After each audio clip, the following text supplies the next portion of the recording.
परं ब्रह्म तस्मै श्री गुरुवे नमः।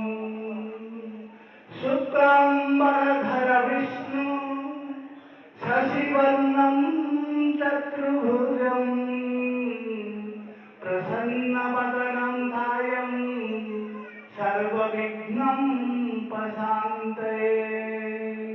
नारायणं नमस्कृत्यं नरो चैव नरोत्तमं देवी सरस्वती व्यासं ततो जयं मुदीरयते।